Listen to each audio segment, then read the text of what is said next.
As the prosecutor finished, she said, "This is shocking, unthinkable." I believe there were other words used throughout trial.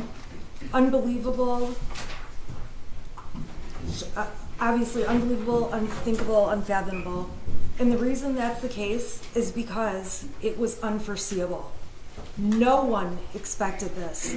No one could have expected this, including Mrs. Crumbley. Now, the first thing I want to do very quickly is talk to you about the burden of proof. In the state of Michigan, there are different burden of proofs depending on what kind of a case it is. When people sue for money and say, "I've been injured," or "I was failed by the school even," there will be civil lawsuits, and the burden of proof is a preponderance of evidence. That means it's about a 50-50 standard. And if you have 50% of the evidence, that's the burden of proof for civil. When the state thinks it's important to take away a person's children, the burden goes up. And the burden has to prove more evidence, and that specifically is clear and convincing evidence that it's correct for the state to be taking away a person's children. Now, the highest burden in this country is in a criminal case, and that is beyond a reasonable doubt. And the reason I'm telling you about the differences in the burdens is because in a criminal case, if you have just one reasonable doubt about the case, you must vote not guilty. And so this is my poster just showing beyond a reasonable doubt is guilty, but there's many, many other options. If you think it's likely, probable, possible, not likely, those are all not guilties. You have to be sure beyond a reasonable doubt. And later, as I go through my closing, I am going to tell you the reasonable doubts that the defense believes exist in this case for you to look at.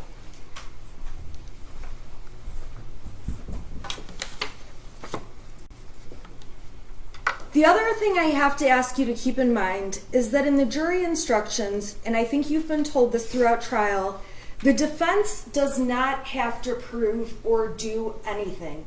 Like Judge Matthews said, we could sit at the table and play chess the whole time, call no witnesses, cross-examine no witnesses, provide no evidence, because we have no burden to prove a thing. However, in this case, you obviously saw the defense present Mrs. Crumbley, who took the stand, so that she could give you some context beyond parts of the evidence that were confusing when the prosecutor was introducing in bits and pieces. And the problem in this case is that we can all agree everything can be seen different in two ways. First of all, when you look back in hindsight with 20/20 vision, when you look back in hindsight, it is easy to say, this could have been different, that could have been different, this would have changed. And the other circumstance, the second one that makes a huge difference, is when you get full context around the evidence that is being used. And in this case, the prosecutor has cherry-picked little bits of evidence out of mountains of evidence to put in front of you with no context to explain what they're doing. And when you get cherry-picked bits of evidence, it's easy to reach wrong conclusions. Now, during jury selection, it felt like the prosecutor was asking you questions and giving more of a campaign speech than a jury selection proceeding. And I would suggest to you that at the end of the day, the only judge, although Miss McDonald mentioned she's been a judge and was a judge several times during her jury selection, the only judge in this courtroom that matters is Judge Matthews. And the only other people whose judgment matters are the 12 of you who will collectively decide this case. The rest of us don't matter. My opinion doesn't matter. Ms. McDonald's doesn't matter. The opinions of everyone in this audience doesn't matter. The media and all of the people who think they know everything behind keyboards at home commenting about what they think the evidence in this case has shown.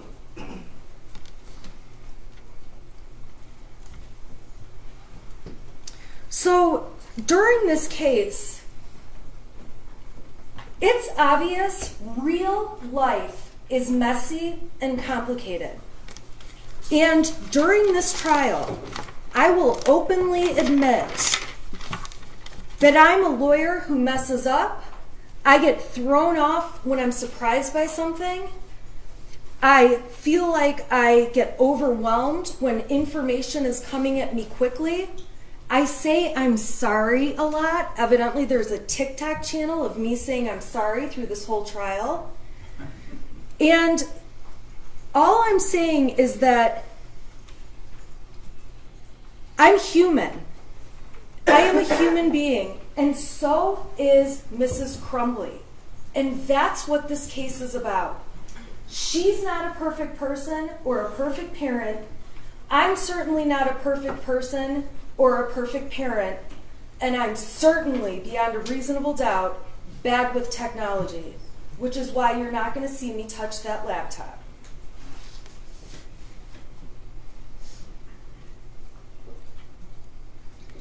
So during this trial, I have stood before you and shown you all my flaws, and I embrace them, and they are a part of what makes me human. And so has Jennifer Crumbley. She got on the stand and talked about every nook and cranny of her life, things no one else in the world knew, in her family, among her friends. And she wanted you to see the whole truth, the entire truth, and nothing but the truth on everything, where she had to show you that she has made immoral decisions to have an affair, that she has made decisions you might not make to have another person involved in the affair. Now, we didn't get too far into the details, but it was enough for you to know that Mrs. Crumbley got up there and literally stripped off her armor, let the prosecution cross-examine her, and show you what happened in her messy life. And I say that with all kindness because I'm a mess too. I saw a meme about a week ago that said, I'm trying to be a mom, trying to get exercised, stay hydrated, get enough sleep, text everyone back, and not lose my shit. And I've got to be honest, as a mom, a working mom, on most days, I'm lucky if I'm fit for human contact. I'm lucky if I've taken a true shower and didn't just grab a handful of wipes and scrub off the best I can on my way running out the door, putting on my makeup as I drive to court in my car. Because my life is not perfect and no one's is.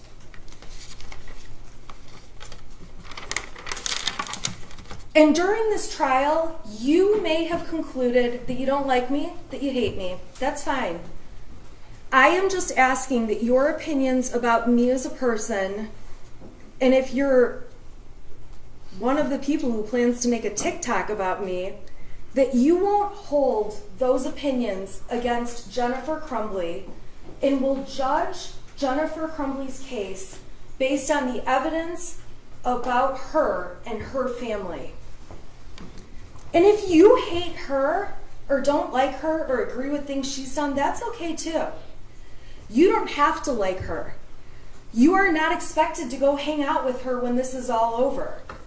After trial, you don't have to decide if you want to go to her house. You don't have to have Thanksgiving with her. But when you're looking at the evidence in this case, it's important to set aside your opinions of her or take your opinions of me and supplant them on Mrs. Crumbley. Now, when I took on this case pretty early on, I realized I am Jennifer Crumbley, and I could be here accused and sitting in her spot very easily. Now, in my house, we don't have guns. I don't have guns, but I do have children. And actually, I have an oopsie baby, my fourth one. I did not want 4 in 4 years, but that's what I was blessed with. I say I'm abundantly blessed. And I have kids that seem to have no issues. And at the end of the day, they're good kids. They go to school. We have no discipline problems. We have arguments here and there, just like every family does. I have a son that wants to hang out with me very rarely, but I have no belief that any of my 4 children would ever harm anyone else. And while I don't have a gun, I have a large butcher block on my counter with big knives that I use when I cook, and I enjoy cooking. And at the end of the day, my kids could just as easily grab a knife without me knowing it and without me having it on my radar and walk out the door of my house and go play with their kids, the other kids on my block. Granted, they live farther down my block because I'm in the middle of nowhere. And my son could kill somebody with my butcher block knife that I would have never expected to happen. And if you saw the text messages that my husband and I exchanged on a daily basis throughout this past year and even years before, it would be so easy for me to be in her seat. With my kids, I don't monitor assignments. I don't look at their phones. I have no reason to. My son plays a lot of video games. My son's online talking to a bunch of people as he's playing a lot of video games. Even though he has a cell phone, I don't go through it and look at his messages every day. And as he gets older, I do know he's interested in girls. If he starts receiving nude pictures of a girl on the cell phone I own but let him use and gave him for his birthday when he turned 11, should I be held accountable for receiving child pornography if a girl sexts him over some inappropriate pictures? If my son decides he's going to send some pictures back and takes a nude picture of his bits and pieces, that's a 20-year felony. Am I then responsible because he sent a picture of his penis over to some girl? So not only taking the picture, a 20-year felony, but then we've got a 7-year felony for sending it over. Can every parent really be responsible for everything their children do? Especially when it's not foreseeable, and this clearly was not foreseeable to Mrs. Crumbley, because there's no one in the world, including Mrs. Crumbley, who would have let a school shooting happen and let what happened on November 30th take place. Not only ruining the lives of so many families and victims and taking the lives of 4 young people, but also ruining her own son's life and ripping his life right from her as well. She would be the first person on the planet who would have never let that happen in a million years.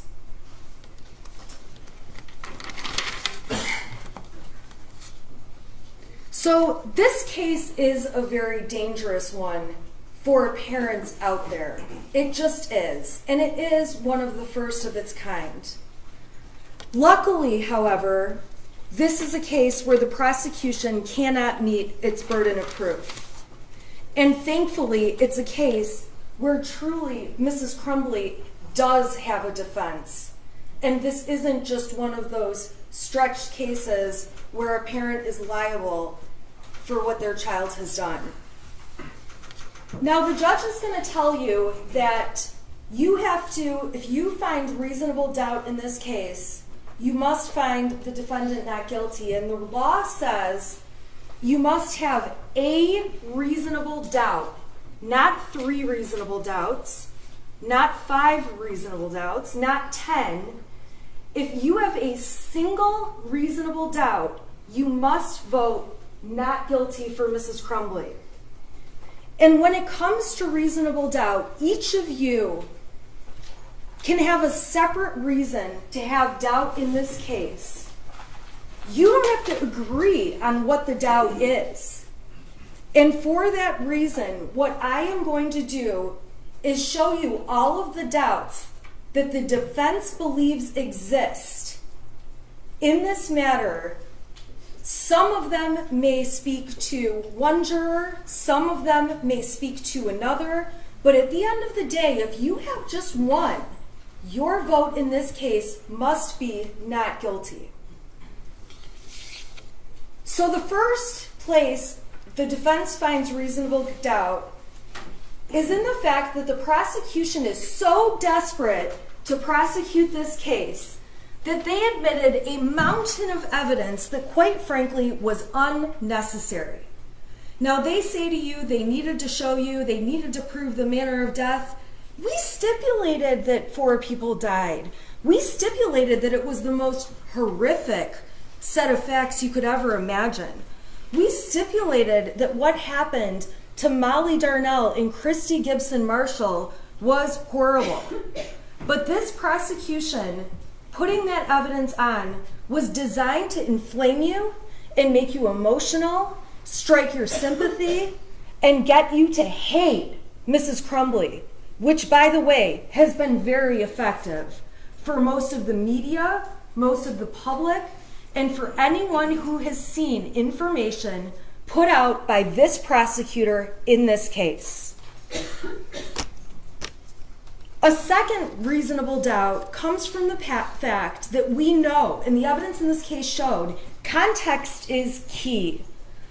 And that was clear when Detective Wagrowski took the stand and said, you get better decisions when you have more evidence, and testified that in a former hearing, he messed up because he didn't have the video from before the one he saw, so he believed the parents arrived at the school together, and subsequently, when given more context, showing more video from further beforehand, he could see they actually arrived in different cars, met, and walked in the building together.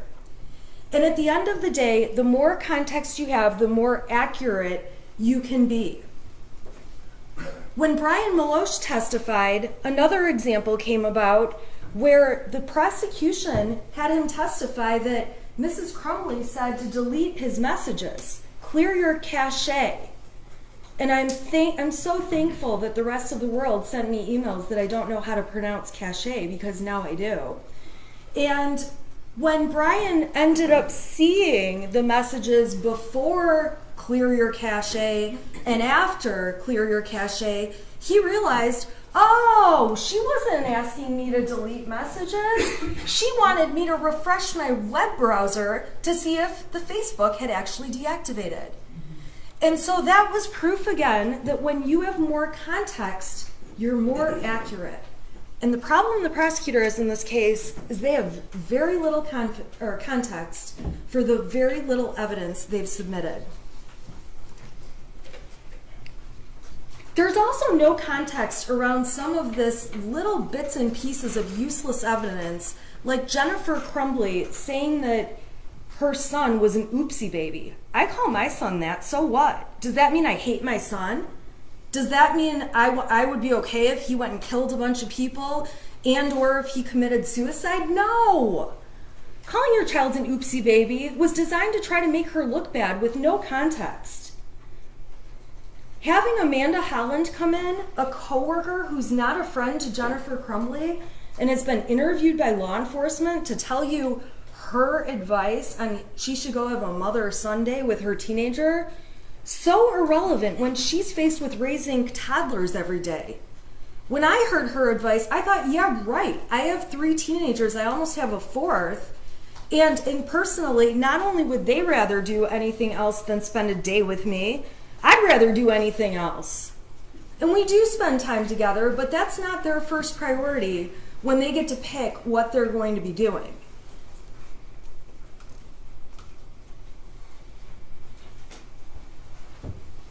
It does not mean she loved her son any less if she ever told a witness, my son is weird. And part of what made me realize I could be in Mrs. Crumbley's shoes is I have sent texts to my husband saying, our daughter is a psycho today. On the way to school last week, she's crying. She doesn't have people to sit with at lunch. I texted him, she's a nutcase. I don't know what to do. I don't know how to handle this. I don't have time for this. My other daughter is complaining about her lights flickering in her room. I texted my husband, this sounds like a case. The start of a case. My husband works for my office. He's actually my office manager, so he knows about the case. He went in her room and figured out in 5 minutes it's because when she flips her blow dryer on, one of our plugs makes the lights flicker. So this ghost that you would read about in my text messages, which by the way I did not respond to despite the fact that it's on our 6-person group chat, would be taken out of context and make me look like I don't really care that my daughter is crazy. I also got text one day, we have no food in our house, I am absolutely starving, you are the worst mother ever. And you know what I did? I ignored it. She was mad we didn't have the right kind of chicken ramen. When we have 85, I like the number 85, when we have 4 other flavors of ramen, and there's about 100 other things she can eat, and I knew she's not gonna starve to death, but taken out of context, it makes me look like a neglectful mother. But if you know all the circumstances, and you know the relationship I have with my daughter, I knew it was an overdramatic, stupid point.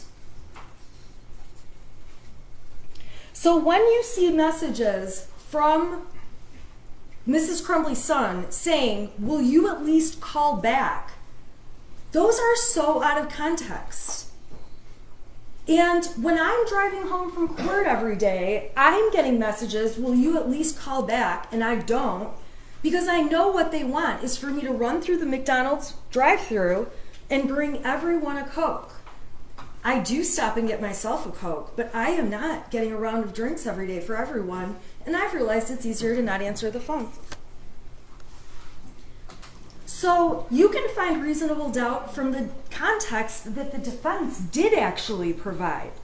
And when Mrs. Crumbley got on the stand and explained to you her understanding of ghosts and dishes flying and laundry flying, that is evidence, and that is something that can create reasonable doubt to hear what was really going on.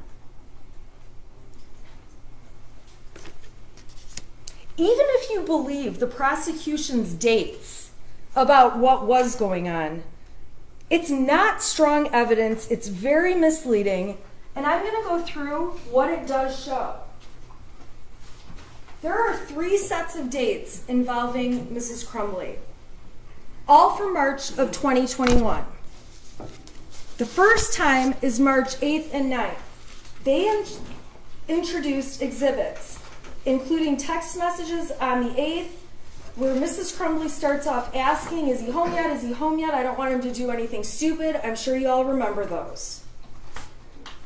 Then they introduced evidence on March 9th that she went to the barn that day with her husband on the 9th.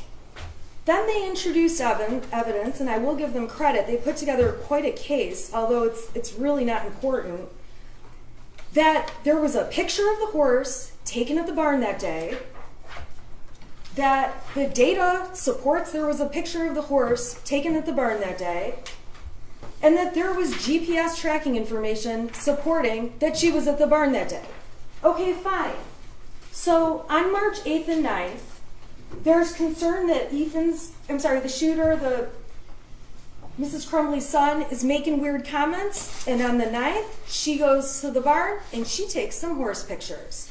That's all that shows. Pretty minimal. Next, they went to March 16th through 19th, which was broken up into a million exhibits that, quite frankly, were out of order, threw me off my game, helped create these beautiful TikToks, and I'm going to tell you what they show. Now, these ended up all being admitted as exhibits, but I'm going to go in order of what they show. There was a text thread in Exhibit 85, which if you want to look at it, you can, where Jennifer Crumbley said, I'm going to get drunk and ride my horse. This was on March 17th, St. Patrick's Day. A lot of people have a cocktail on St. Patrick's Day. That does not make her a mother that would be negligent or grossly negligent to her child. There's text messages from the day before where Mrs. Crumbley's son is saying some things about, now the house is haunted. Some weird shit just happened, now I'm scared. I got some videos, a picture of a demon. It's throwing bowls. I'm not joking, it fucked up the kitchen. I'm going outside for a while. Can you at least text back? On that day, Mrs. Crumbley didn't text back, but their own exhibit, okay, which is exhibit 83, so the numbers do bounce around, so we go from 85 to 86 to 83, show that within an hour of the shooter making these ghost comments, she did call him. Specifically, she called him back at 7:24, and they had a 19-second phone call. If it was 19 seconds, it most likely was, I'm on my way home, we'll talk when I get home. So then the state, in order to make it seem like they've really, really got some proof here, they admitted exhibits 87, which show on the 17th, on St. Patrick's Day, James was on a horse. They showed People's Exhibit 88, confirming the metadata that James was on a horse. They showed a picture, 89, of Jennifer on a horse that day. Metadata to prove she's on the horse that day. Another picture, number 91, of James on the horse, a different picture. The metadata to prove James is on the horse. A picture of Jennifer with her horse in Exhibit 93. And again, the metadata to support the picture was taken out at the barn and sent, and that these people talked about these horses.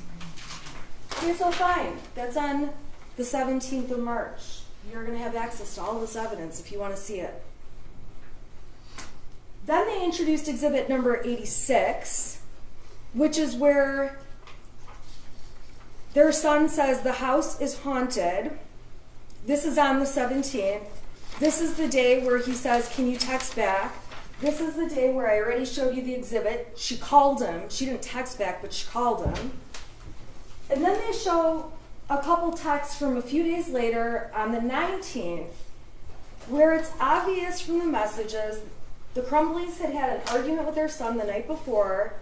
He was upset to have his phone and things taken away, that Jennifer Crumbley gave him a melatonin to go to sleep. She should have only given him a half, it's in the messages, but she gave him the whole thing, and it knocked him out, and he slept in their bed that night. And when he woke up the next morning, James described him in the text messages as he woke up looking like he had way too much to drink last night, complaining about a headache. Jennifer says, well, he was really worked up and out of control, so I can see why, talking about his behavior during the fight. All I know, Jennifer says, he needs to eat, go to work hard, not complain, and he can get his stuff back. She testified that getting his stuff taken away is his trigger. It's what makes him get upset.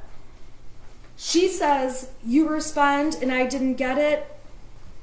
James says, Jesus, yes. He said, let me ask you a question. Why am I in your room? That's when they talk about the melatonin. She says, oh my God. James says, I really thought you were giving him a Xanax last night.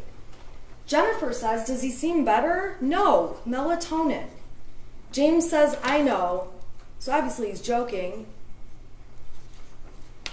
Jennifer writes, but he hasn't had one before, so I should have only given him a half. James writes, well, he's doing his school, says his head's hurt, so he took Tylenol. Jennifer asks, is he okay to work? James says, yeah. Does he remember what he did? James finally says, dude, I'm working. I'm on a demo right now. I haven't talked to him. He's doing school. And that's really the extent of the conversation. So fine. So one day, they get in an argument.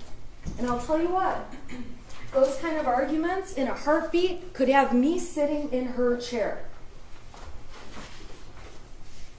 final date that the state claims Mrs. Crumbley had knowledge about back from March of 2021 are exhibits 96 through 100. And 96 starts off with their son saying, I'm picking up the room, I cleaned until the clothes started flying off the wall. This stuff only happens when I'm home alone. I pick the clothes back up though. And that's the important part of those texts on the 20th. We know on that date, because the people proved it, no pun intended, but they beat a dead horse, that at 97, it's a picture of Jennifer at the barn. We've got the metadata showing Jennifer was at the barn. We've got another picture on 99 showing Jennifer was at the barn. And exhibit 100, Jennifer was at the barn. Big deal. Jennifer's at the barn. Their son is saying goofy stuff. Jennifer gave you the context. They had an Ouija board for a couple months after Christmas of 2020. He and his friend are playing with the Ouija board.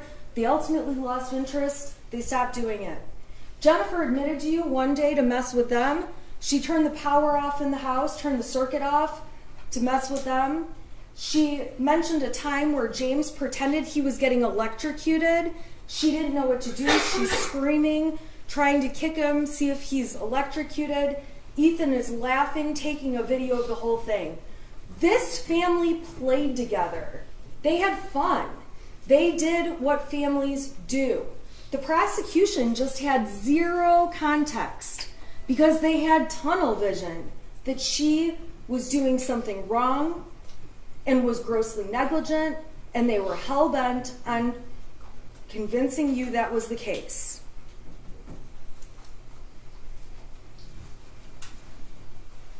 So the other thing that you can find as a reasonable doubt in the case is the lack of evidence in the case as a whole. The prosecution has made very serious claims. And when you really look at it, they have very little evidence. So what they've shown to you, and I have it in these folders, are these dates in March 2021, which, by the way, are 10 months before the shooting even took place. They're before it would have, it's unreasonable to expect that things that happened in March of 2021 are an indicator that 10 months later their son's going to do something. It would be very different if every week there's something going on up until the shooting, but there's not. Because if there was, the prosecution would have brought that in and showed you every horrible thing that was happening to show you their son was being ignored, and they don't have the evidence. So what they did provide and what was admitted, this is exhibit, I believe, 423. These are all the Facebook messages between James and Jennifer. So when you look at those Facebook messages and consider, and this includes the photographs and the GPS stuff, that they're using this much compared to this much over the period between January 2021 and the shooting. This is a very little bits in time compared to the grand scheme of things. And while the officer testified and played games with me that he's not sure this is the best evidence against Mother, you better believe if they had better evidence, they'd be up here showing stronger and better evidence. This is it, ladies and gentlemen. It's obvious from the evidence in trial, and you may find it to be a reasonable doubt, that the Crumbley son was a skilled manipulator, and they didn't realize it. He's not sick. He doesn't have a mental illness. He's had no history of hallucinations. He has never shown his parents signs of mental illness. He certainly never showed signs of mental illness wanting to get a gun. No parent would purchase a weapon if they believed their child had mental illnesses. And these are people that had 2 other guns in the house for months where nothing ever happened with those guns. They had no reason to believe that somehow this third gun was the thing that was going to make the difference. The texts that the prosecution admitted as Exhibit 101 were texts between the shooter and his friend that we have not named. The extent of these text messages saying goofy things like, I told my dad to take me to the doctor, he gave me pills to suck it up, it's at the point I'm asking to go to the doctor, I'm having insomnia and paranoia, I'm calling 911, I thought about calling 911, but my parents would be pissed. I don't disagree with the prosecution that these are alarming messages, but clearly the shooter's friend isn't that alarmed because he's not texting back. The shooter's friend knows there must be more going on because he doesn't tell Mrs. Crumbley, who is like, and he's like a second child to her. And we have no other context about these messages, and if anything, the evidence does not show that Mrs. Crumbley ever saw these messages. Now, when she sees them now, she thinks, that's crazy. She'd like to know more context.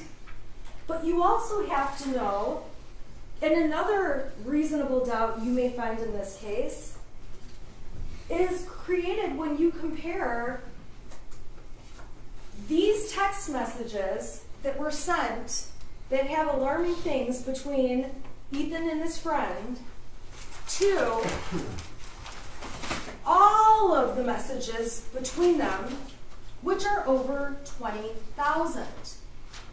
And what you would have to believe, and what I would believe, is that if the state had stronger evidence, they would have paraded it up and we would have been seeing a lot more of these. But instead, they were admitted, and you haven't heard the friend testify, you haven't heard any context about these, and all you can see, and really all the evidence shows, is that there's no reason to believe Mrs. Crumbley ever saw them.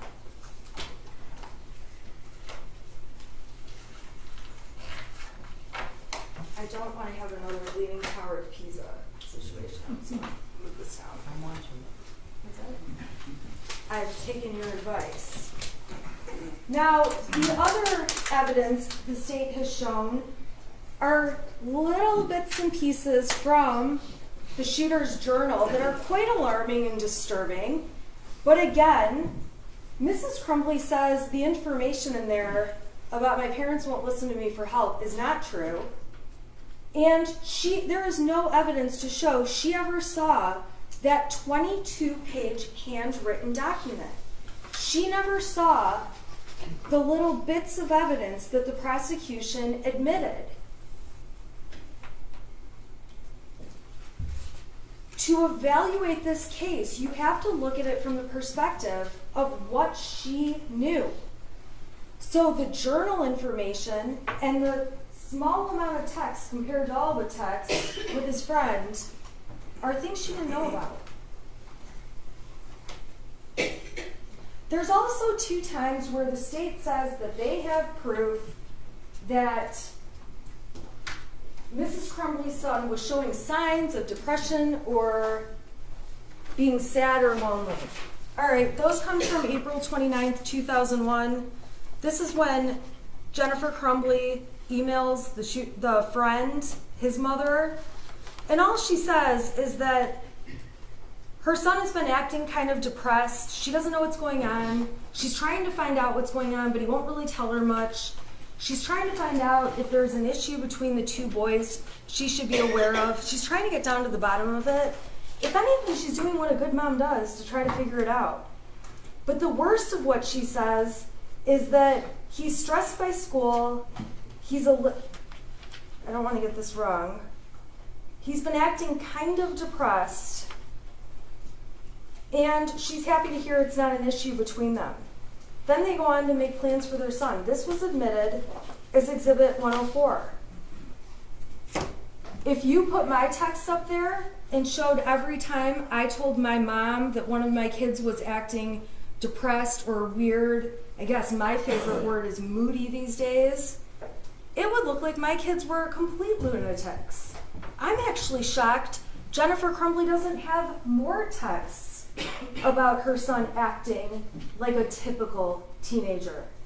And Jennifer Crumbley testified that although she said that, she didn't think it was anything she needed to run to a doctor about or anything she needed to do anything more with. And this moment passed, because if it didn't, the prosecution would have brought in all the texts that went beyond this, and there would be more evidence.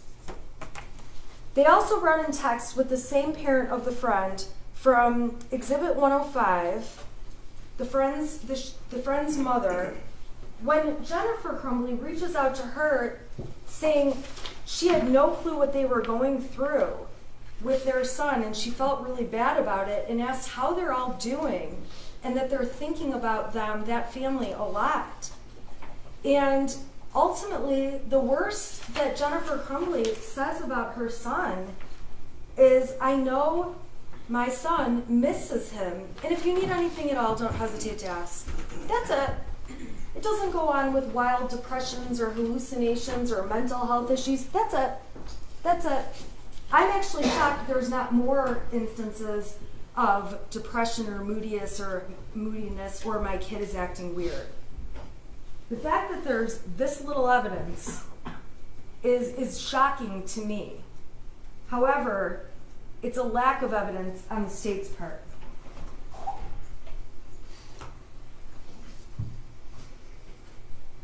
There's also a lack of evidence in Mrs. Crumbley saying he's depressed to really anyone else.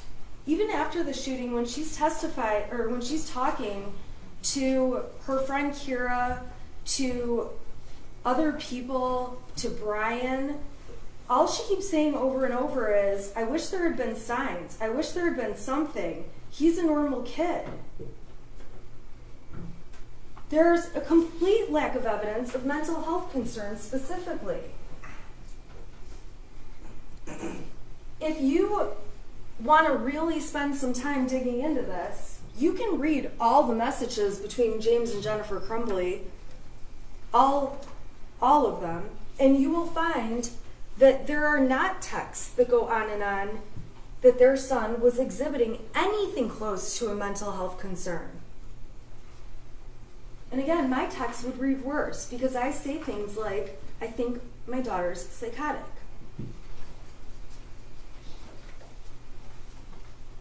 When Mrs. Crumbley did have to evaluate what's going on with her son and there was something alarming happening, she relied on people who spend day in and day out with kids, people she considers to have more expertise in kids than she does, including Pam Fine, who left her a very nonchalant voicemail that you've heard, that was Exhibit 115 if you want to hear it again, saying Ethan was looking up bullets in school today.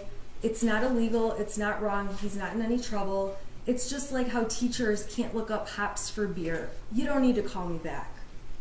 She was relying on the representations by the school counselor, Sean Hopkins, who took the stand and has had a lot of training, hundreds of hours of training, and made it very clear this was just an issue where he needed some kind of therapy and didn't think it was necessary to suggest to the Crumbleys, go to Common Ground today, or serious enough that he called 911.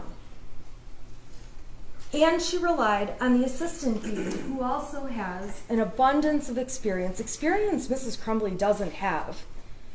And quite frankly, my kids didn't come with a handbook, and my guess is her son didn't either. And the assistant dean said the same thing in the meeting with Mr. Hopkins, that Ethan Crumbley that the son could remain in school that day, that he would probably be better off, according to Mr. Hopkins, around peers versus being alone, and that as long as they got him an appointment within 48 hours for some kind of counseling or therapist, that was sufficient. So it's absolutely not credible when a witness from the school, like Mr. Hopkins or Mr. Ejak, gets up on the stand and says, even if a kid is very sick, we cannot force them to go home. That is not true. And as parents with common sense, you should know that's not true. Because when my kids are puking, my kids' school will not let them be there. And when they have a temperature, not only can they not be there, but my children's school is always nice enough to remind me they can't be there for the next 24 hours, which means they can't be there the next day either. So reasonable doubt can be found in the fact that trained professionals told Mrs. Crumbley her son was not a risk, and Mrs. Crumbley relied upon it. This school also failed to even really look at the situation and tell her about things from the year before. They made it very clear that he was not in any kind of discipline issue, which is shocking to me and was shocking to Mrs. Crumbley, considering he's off topic looking at bullets in school. He's looking at a video in school of some kind of violent pictures, and then he draws a gun on his math paper instead of doing the math paper. So when school officials say, okay, this is really not a big deal, all we want is a counselor within 48 hours, Mrs. Crumbley took that as a very strong sign that things were fine. And reasonable doubt can come from the fact that those 3 people at the school, Fine, Ejak, and Hopkins, are mandatory reporters by CPS who would have reported if they thought Mrs. Crumbley or Mr. Crumbley were neglecting their son. Mrs. Crumbley even commented to others about the nonchalance that was at that meeting, that it was only 12 minutes long, which surprised her, that she was disappointed they didn't take it more seriously, that she was surprised there was no disciplinary action, and she left the school actually feeling better that maybe she had overreacted when she flew over to the school. Now, the people who are trained in these areas, they didn't just say, we're not trained in these areas. They gave specific examples. They said that kids who are really a threat, they would show nervous behavior. They would show anxiety about somebody else handling their belongings. In this case, the shooter was cool as a cucumber as Mr. Ejak went down, got his backpack with the gun in it, and brought it to him. And Mr. Hopkins and Ejak said they hoped they could get him into counseling today, but ultimately said he can stay at school and we'll give you 48 hours to get it situated. All right, so the prosecution keeps harping on the fact that Mrs. Crumbley knew they had bought a gun and that the people at the school didn't. This is Oxford Community Schools. These professionals testified about how common guns are at the school, so common, and this kind of blew me away, although I live out there, that students are known to go to the gun ranges often, that girls on homecoming wearing their short little party dresses they wear to the dance take photos before the dance holding their guns, that kids go hunting on Late Start Wednesday before they go to school, and the school has to give reminders to parents for people to leave their guns at home. So this school that obviously has a strong gun culture going on, that sees a student looking at bullets, looking at a video game type thing with violence, and seeing a gun drawn on a paper, that these school officials, knowing that community, that they didn't ask if he had a gun when they carried the backpack down, and did make a comment about how heavy it was, although the comment evidently was made to a different teacher and I misunderstood and thought it had been made to the shooter. So yeah, Mr. and Mrs. Crumbley, they didn't mention the gun, but they did mention that they had been at the shooting range with their son. And this is a community that is so into guns. I can't even believe that these girls, I always look at those pictures on Facebook and think, oh my God, how short are those dresses? And these are girls showing their dresses with their guns in their hand. They know this is a gun community. Reasonable doubt can be found from the fact that the biggest concern at the time was suicide and not homicide. The worst case scenario that was presented would lead a reasonable person to believe there was a possibility of suicide, not homicide.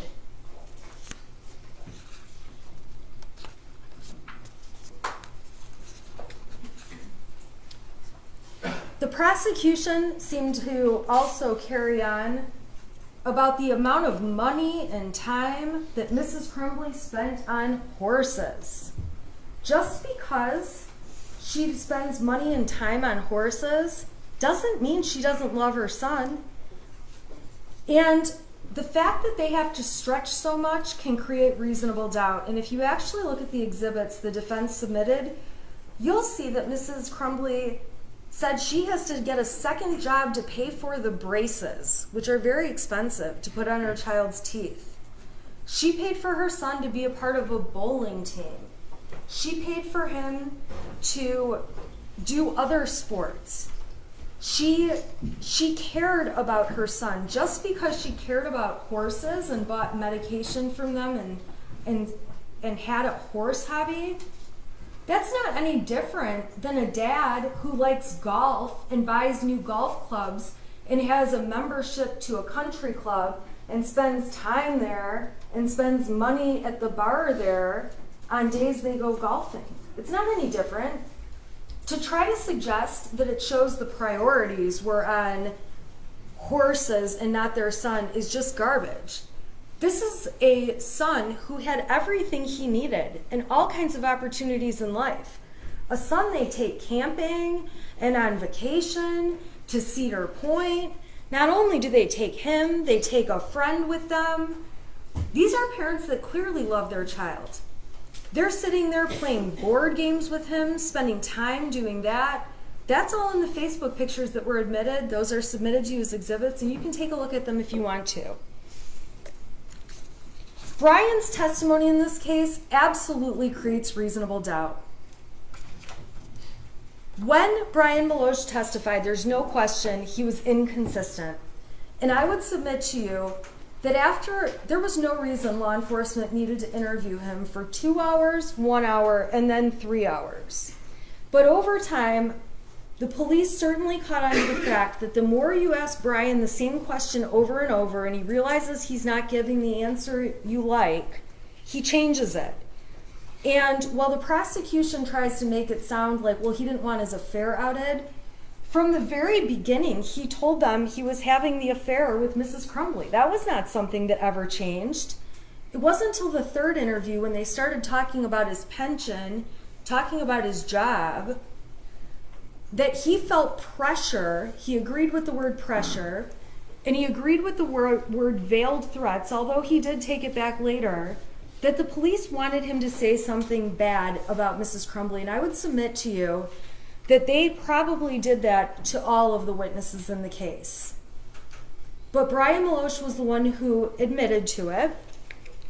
And when Mr. Keast got back up there and asked him more questions and asked him more questions, Brian got right back in line like he was supposed to and told them exactly what he knew they wanted to hear.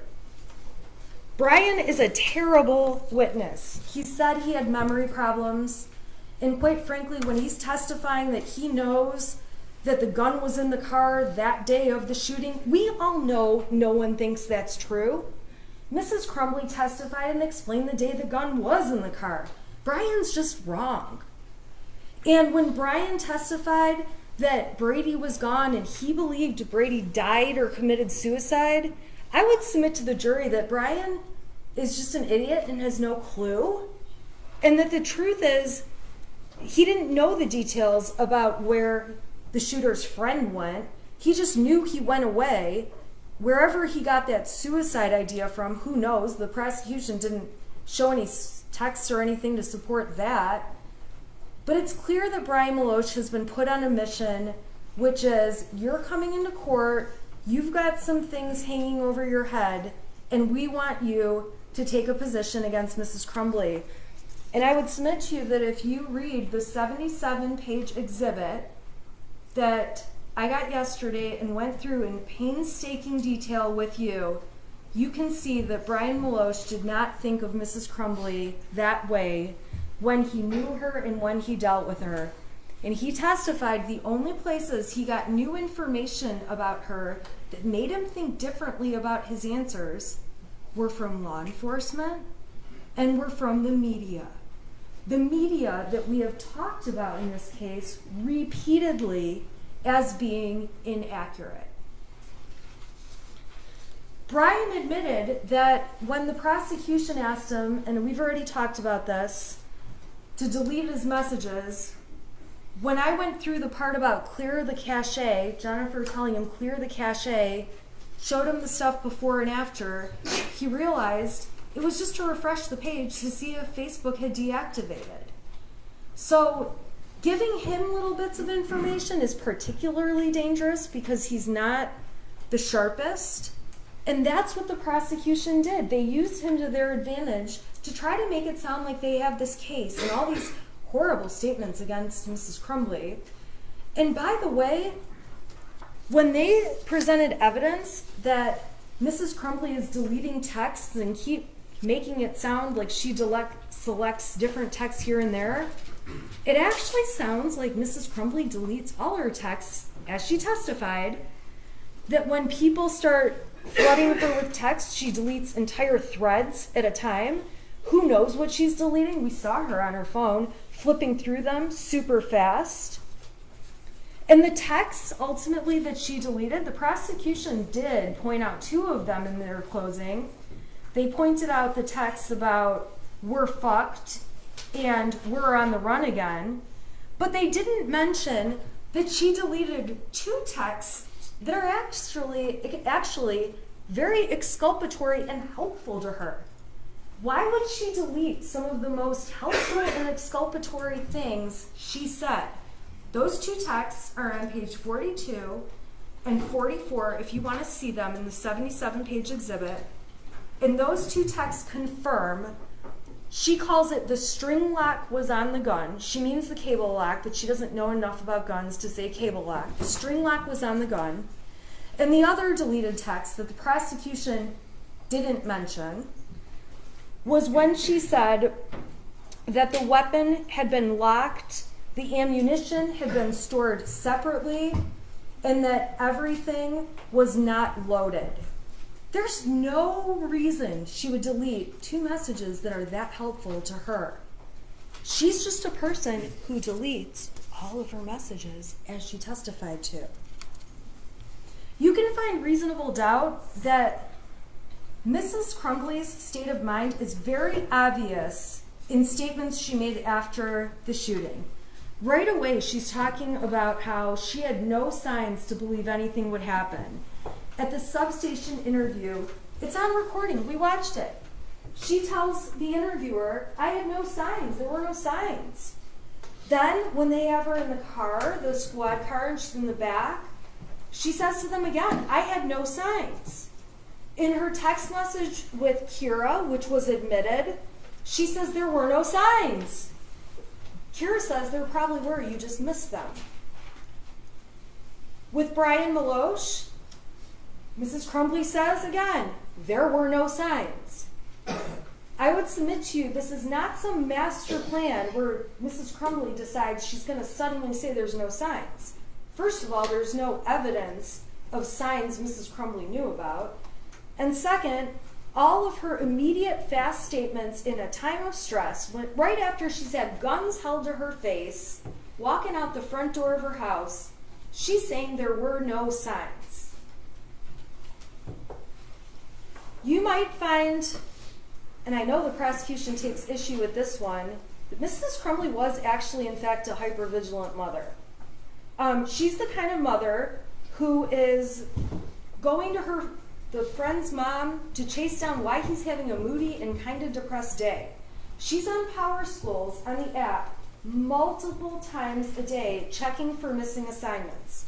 She's emailing teachers about grades.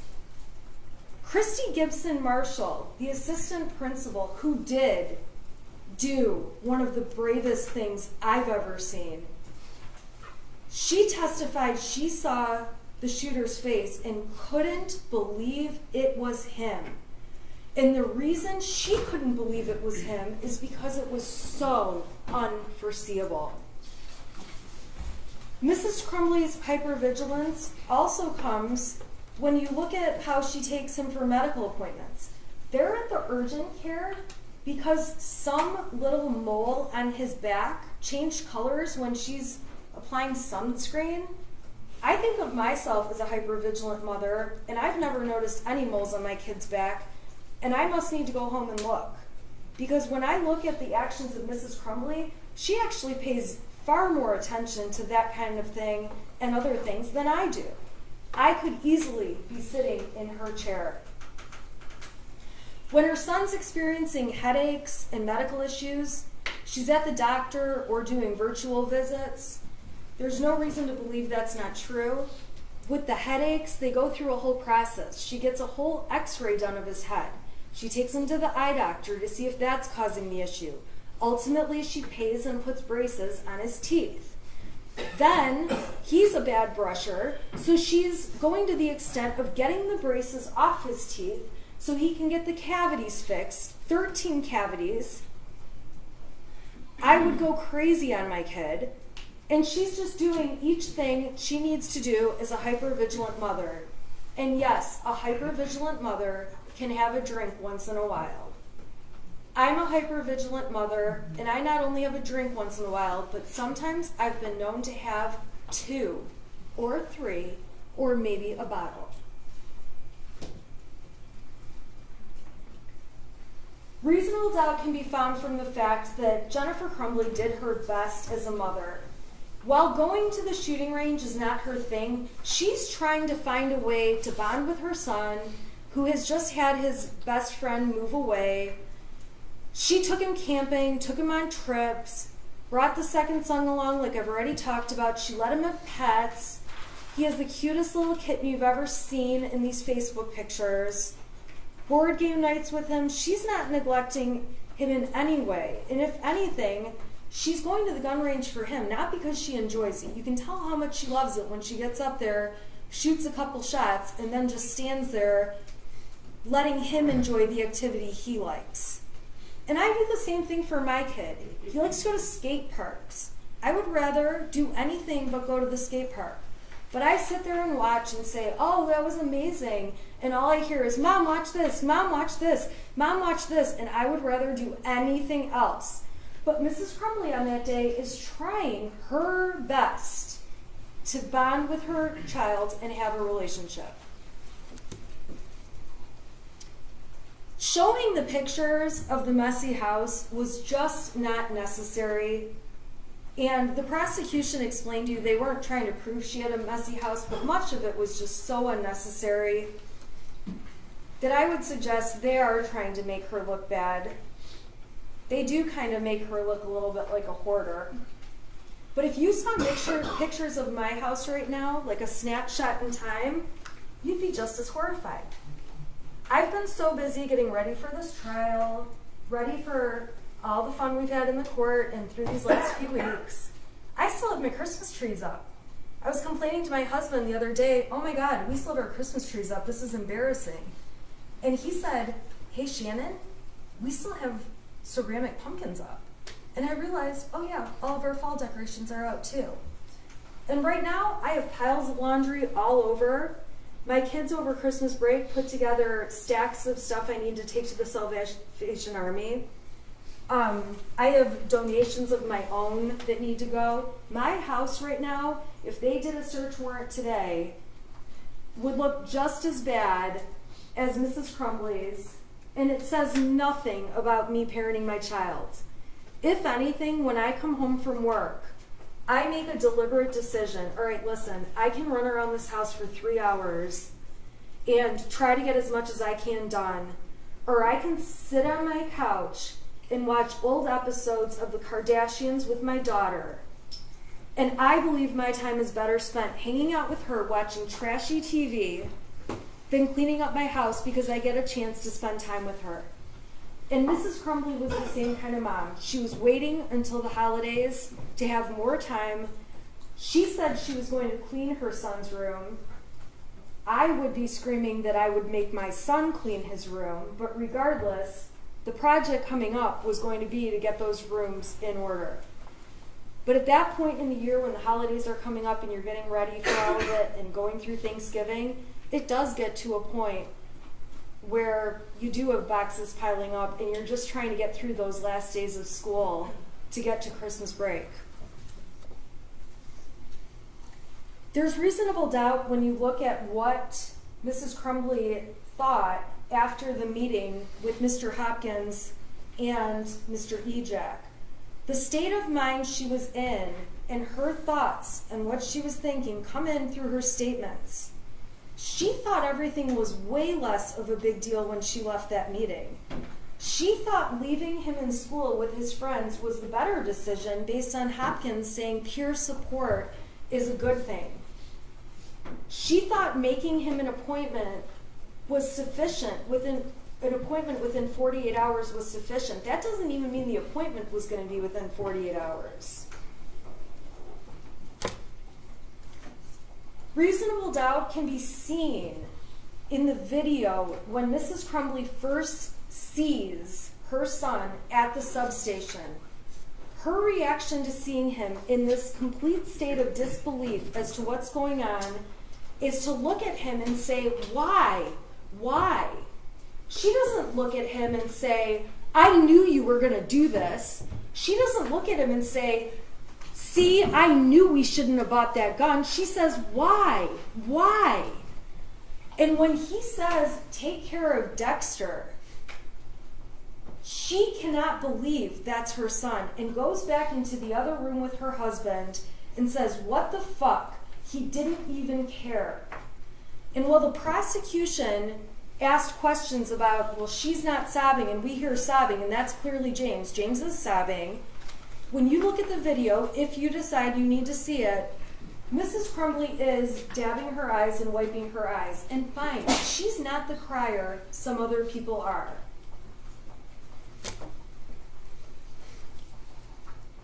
Reasonable doubts can come from the statements in the heat of the moment at the substation when Jennifer Crumbley is in a state of shock trying to answer their questions. She says, he's never done anything bad. This is after she already has somebody saying you really should have a lawyer there. She's still just talking about what the truth is. He's never done anything bad. One of the parents says he's a perfect kid. Jennifer Crumbley tells them the most of an issue he ever has is anxiety over tests. Jennifer Crumbley tells them everything was fine this morning.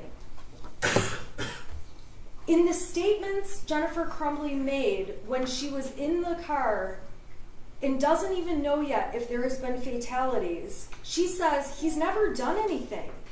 She acknowledges he ruined lives today.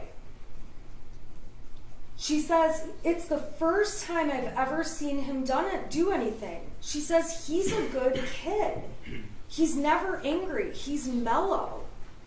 He's not what he looks like. He's not a monster. And she's not a monster either. She explains to them in detail when they ask, he's never had mental issues. In those moments, she can't even think straight about life around her. She's worrying about a horse and her job and all kinds of random stuff. And ladies and gentlemen, when emergencies happen, life doesn't just stop. So the fact that she's able to function and think, I still need a job, I need some money, I need a phone that works, that doesn't mean she thought her son would terrorize and kill people and shoot people at a school. Her reaction when she finds out there are fatalities was genuine and honest, and she broke down crying although she does continue to keep answering their questions. She explains why she feels like fatalities are different. She explained that on the stand. If he had shot people and injured them, it was something they could at least deal with. But a fatality is a fatality and can never be changed. The prosecution's attempt to misconstrue Jennifer's entire demeanor is a reasonable doubt in this case to show they don't have a strong case. They keep saying she's not sad. Jennifer explained she went into what can I do mode.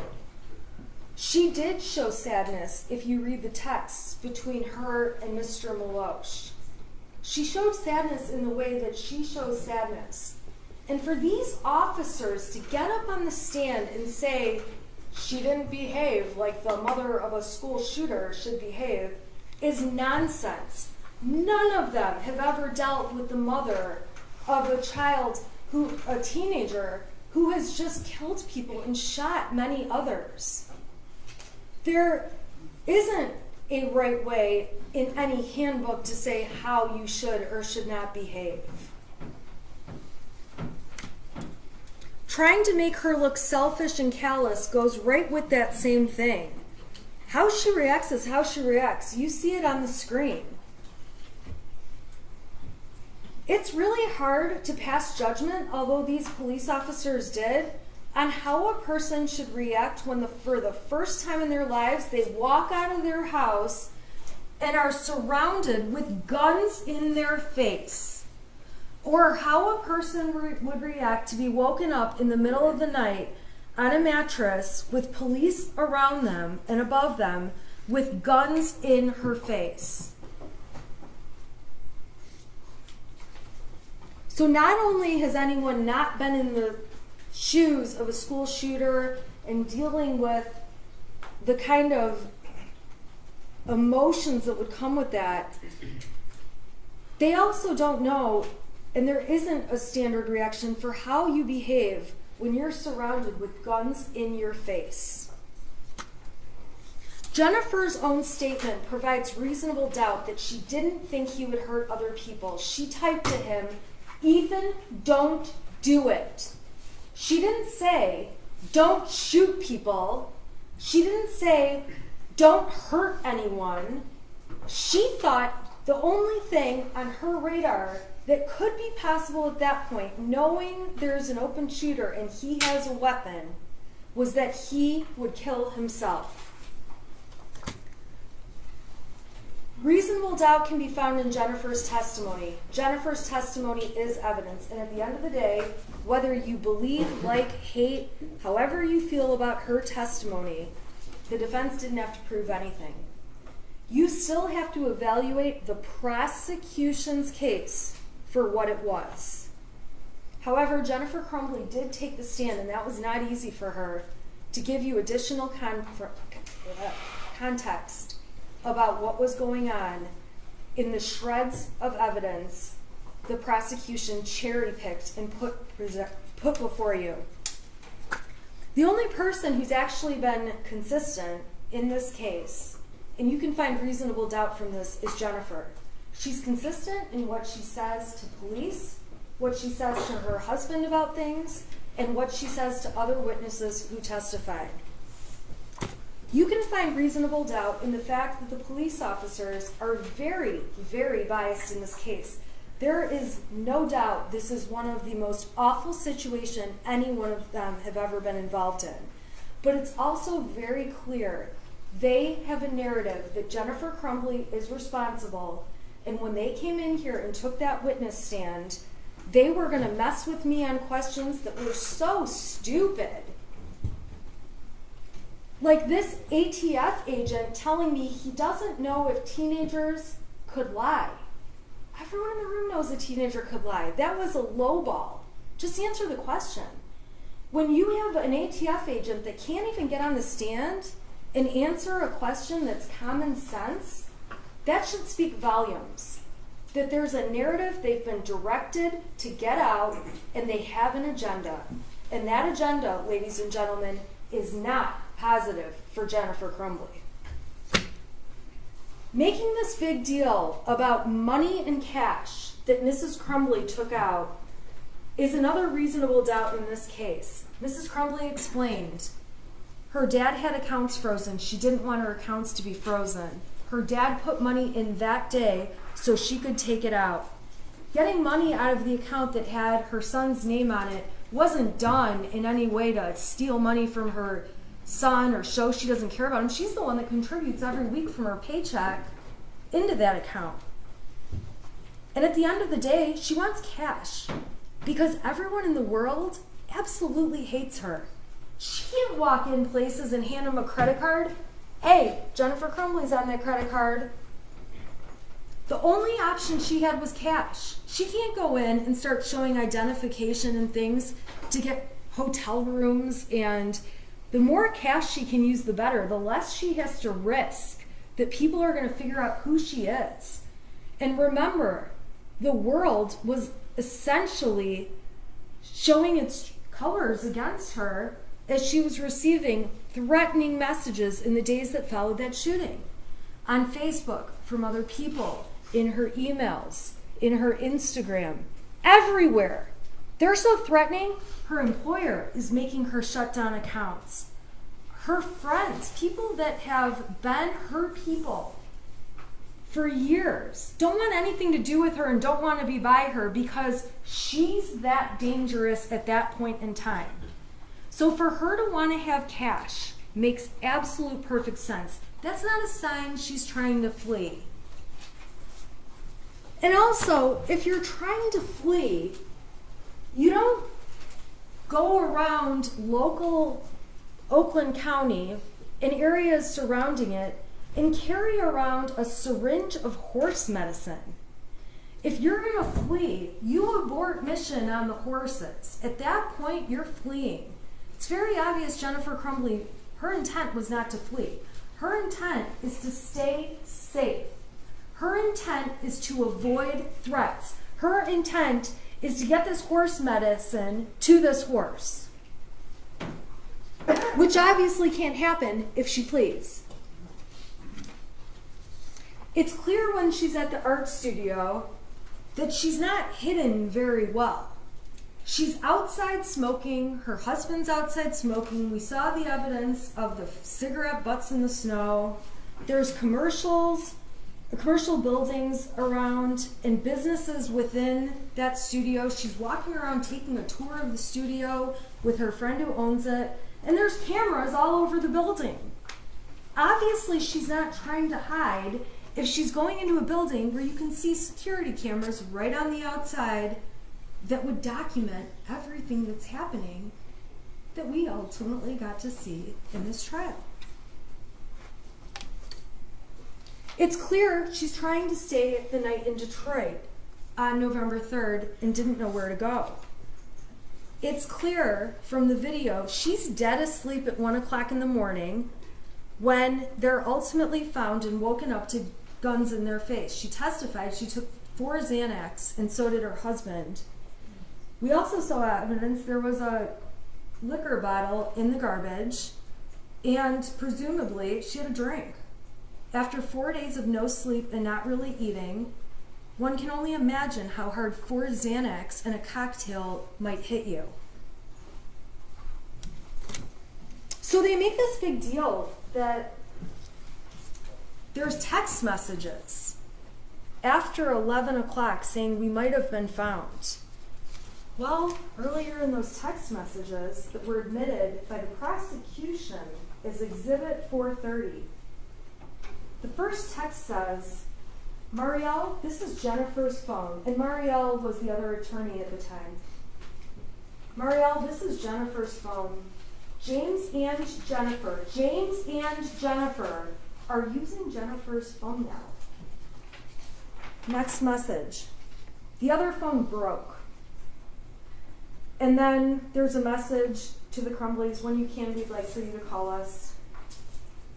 That's at 6:19. Then at 6:21, thank you, Shannon's calling you both shortly. Then at 7:02, I text Marielle and I are going to come get you in the morning. We do not think it will help to make a statement that you're coming in or that it will be tomorrow morning. All we can say, as we've told everyone, is that you're coming back, and as of tomorrow, you'll be back. My next message says, we can show them that everything we've said was going to happen did happen. Because the Crumbleys weren't running. They just wanted to turn themselves in to a court. And law enforcement got on the stand and told you that's something people commonly do. It just didn't happen in this case. At 7:03, the Crumbleys write back, and we don't know if it's Jennifer or James because they're sharing his phone. Okay. Text to the lawyers that say Marielle, Shannon lawyers. Who knows why they sent that? I text, I am going to drive home from my office right now. I'll give you a call in about 45 minutes so I can get all of the bond factor information written down for you, for Marielle and me. I'm asking for bond information so we can go to the court in the morning. Your Honor, I'm going to object. There's a prior ruling. She cannot be a witness. That was already dealt with. Sorry, I thought I was arguing off the evidence they admitted. Well, you can argue off the evidence. Okay. So they say at 7:37, okay, we'll be waiting. I'm going to call in 1 minute, okay. Then at 11:14 on the phone that both of them have been using, a text is sent to the lawyers, think we might have been found, don't know, just a heads up, please check. It's not for a couple hours that they're actually found, but Mrs. Crumbley testified she didn't send that text and she was already asleep. Now, after those text messages, there's 2 more pages that are included in that exhibit. So if you do end up taking a closer look at 4:30, which is totally fine, just be aware that there's another thread that starts that's a repeat, and I don't know why that is. I just want to let you know that, and I'm not sure why that exhibit is like that. That was a new one we got, obviously, all today.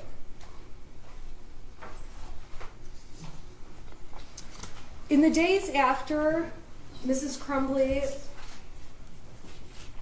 and Mr. Crumbley are planning to turn themselves in, we know they're planning to turn themselves in because Exhibit A was admitted, which showed they were trying to find a hotel in Auburn Hills on Priceline for December 4th and 5th, in case they needed it for the weekend.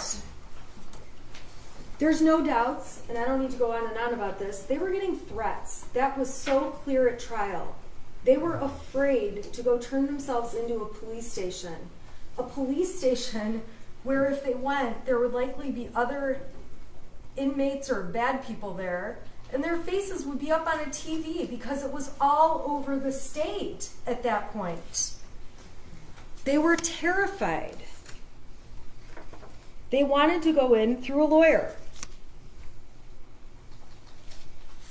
Reasonable doubt can be inferred from the fact that they set an alarm clock, which was admitted by the prosecution, showing that on Saturday they were getting up at 6:30 or 6:45, completely consistent with their plan to go to Novi for an 8:30 hearing. This is also not James's trial. I am not standing here suggesting that James is guilty of involuntary manslaughter in any way, but it is important to point out that James was the parent responsible for all of the storage of the guns.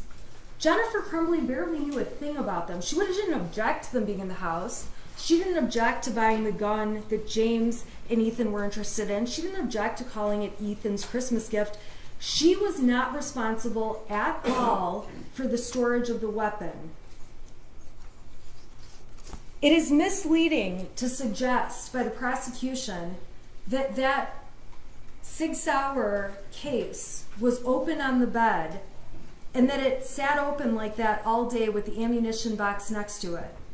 It's very clear that when James and Jennifer Crumbley were on the phone during that 7-minute phone call, Mr. Crumbley was looking for the gun, found the gun was missing, asked Jennifer Crumbley, where's the ammunition, pulled it out, and set it on the bed.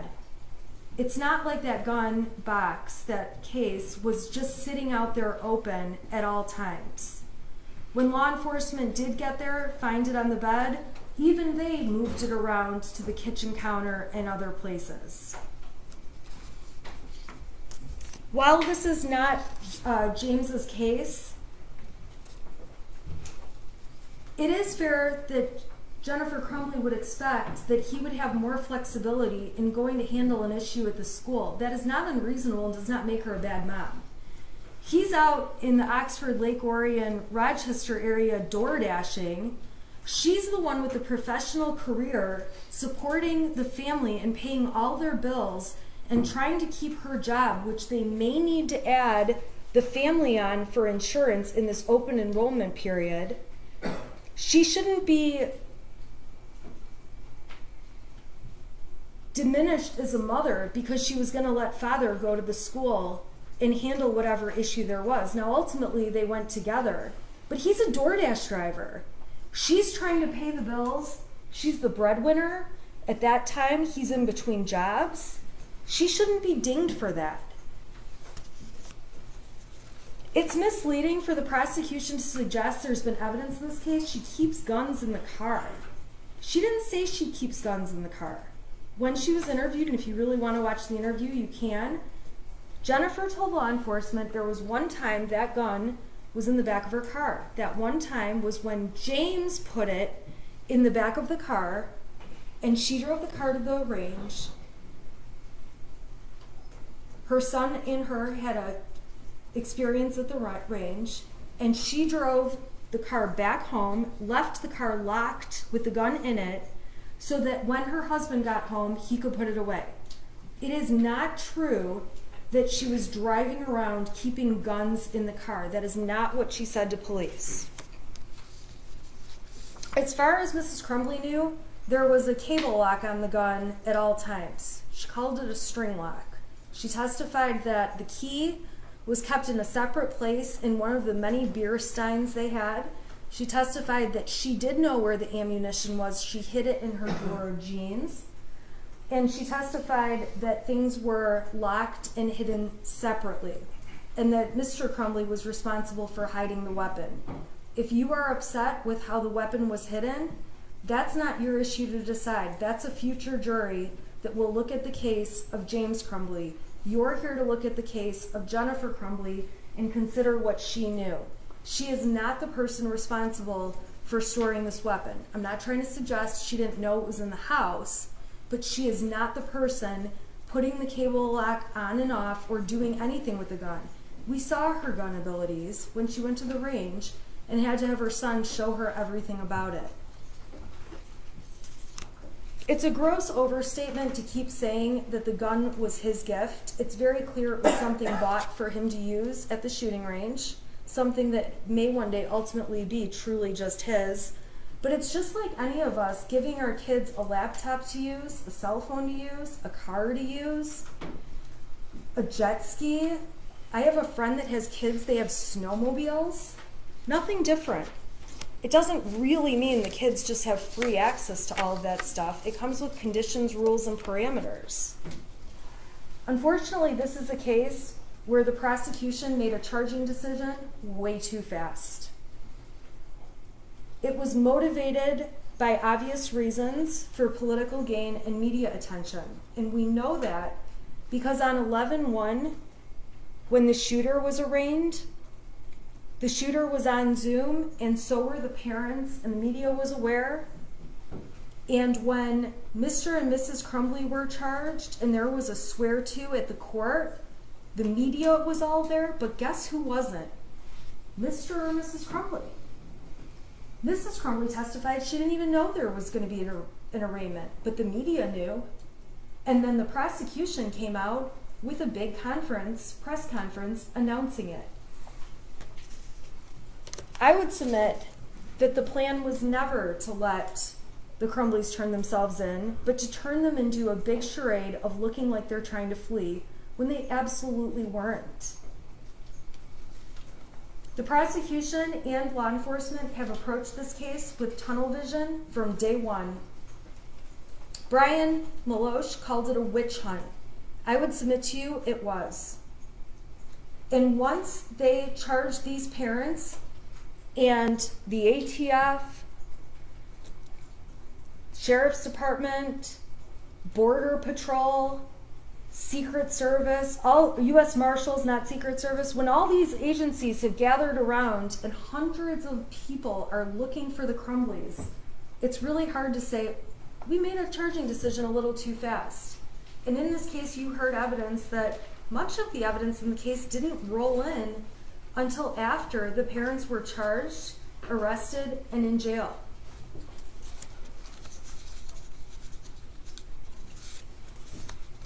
To try to suggest having multiple phones as a sign of fleeing is just garbage. I think everyone here clearly understands why they bought burner phones and why they went and bought replacement phones with their phone numbers so they could use two-factor authentication to get into their accounts. Jennifer Crumbley is seen in the police interview at the substation handing her phone to law enforcement when they're asking questions. When the police tell her they want to take her phone for a search warrant, she doesn't want to hand it over right away, but it's not because she's trying to hide things. It's because it's her only line of communication. She doesn't really understand how a search warrant works until her husband explains it. All of her contacts are in the phone. She doesn't carry around a little diary of all the numbers, although police do let her get the numbers out. And it's the only way people can get a hold of her, and she's been in touch with them nonstop, as we can see when she's in the police vehicles. And again, although she's on her phone, and there is a substantial amount of time where she's looking things up, communicating with people, trying to get things done, that doesn't mean she believed her son was a school shooter and had no emotions over what was happening. The prosecution has painted her out to be a person who lacks remorse, and I would submit to you that she would change everything if she could. And when she looks back and says there's not a thing that she feels she could have changed that would have changed something, you have to keep in mind that the suggestions by the prosecution are just ridiculous. Giving him a hug that day in the counseling office was going to stop a mass shooting? That's just ridiculous. There is nothing to prove that anything could have stopped a mass shooting when you're dealing with someone who is so manipulative and is a criminal and was a shooter in cold blood and pled guilty and took responsibility as an adult for his crimes.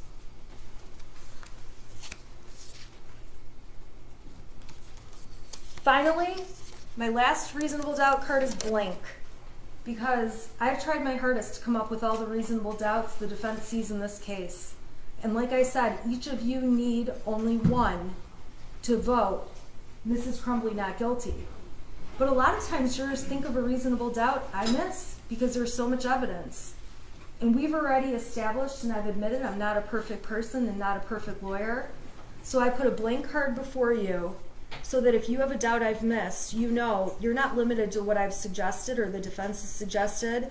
You're welcome to come up with your own doubts on your own. And if you decide you want to dive in and read the truth between Mr. and Mrs. Crumbley and everything they talk about, you're totally more than welcome to. Those exhibits are all going back with you. And what I'll tell you is that you're going to find a lot of instances where Mrs. Crumbley is anxious, asking where her son is, where her husband is. You're going to see a lot of horse talk. You're going to see arguments between a married couple. When I read them, they read just like my husband and myself, yelling and swearing at each other at times. And then the next message says, hey, what do you want for dinner? And then we just move on, and that's just how life is. You'll see messages in here that will certainly make you blush when you read what Mr. and Mrs. Crumbley intend to do in bed that night. You will read a variety of messages that show real life, and real life between two married people that have a child. And it should make no difference that they may use their horse's name more often than their son's.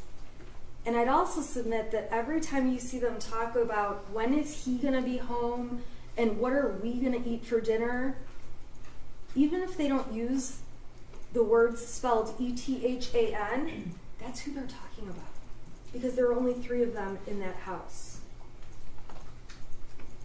At this point in the trial,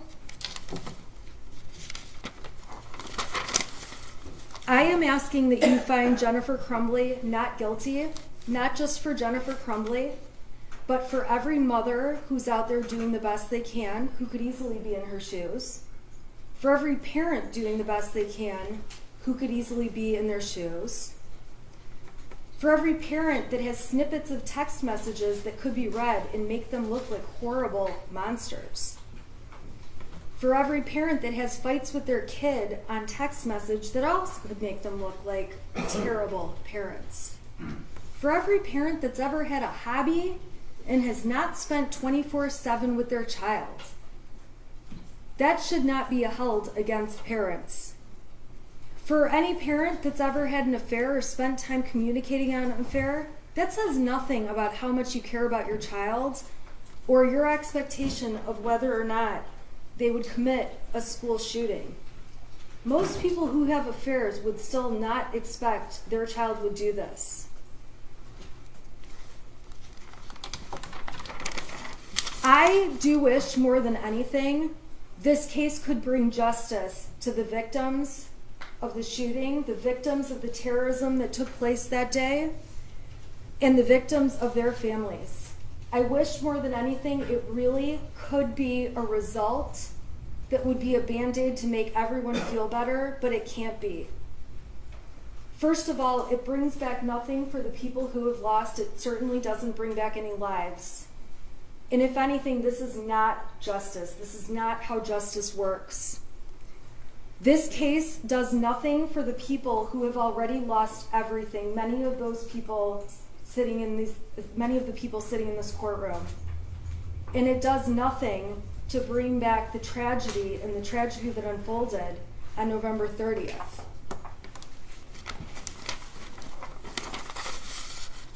At this point in time, the prosecution cannot prove that Mrs. Crumbley avoided exercising ordinary care that would have saved lives. The prosecution cannot prove that Mrs. Crumbley was aware there was a danger that existed by her son that required her to exercise reasonable care. They cannot prove that she was grossly negligent and that there was any way she could foresee that this would happen, as awful as it is, and we all stipulate it is. At this point in trial, I always have to sit down. This is how the court rules work. Prosecution gives a closing, I give a closing, they have an opportunity for rebuttal, and then I don't get to say anything else. And I'm sure you can see from my demeanor in trial, when the prosecution says something that I know I have an argument against, I get anxious, you can see a reaction, and I'm not going to do that, but I am going to tell you that as they argue, I will have many things that I wish I could get up and say, that's not true, and argue against. So what I would ask is that when you go back in the jury room and begin to deliberate, you think about and ask yourselves, what would Shannon Smith have said in response to the rebuttal where they get the last word? I would just ask that you consider that in your deliberations, because I guarantee you I'll have a very hard time sitting here knowing that the prosecution gets the last word when I know the defense would disagree with it. And I am asking each of you to vote that Mrs. Crumbley is not guilty because she is not guilty, and because a not guilty verdict is the only fair and just result in this case. Thank you.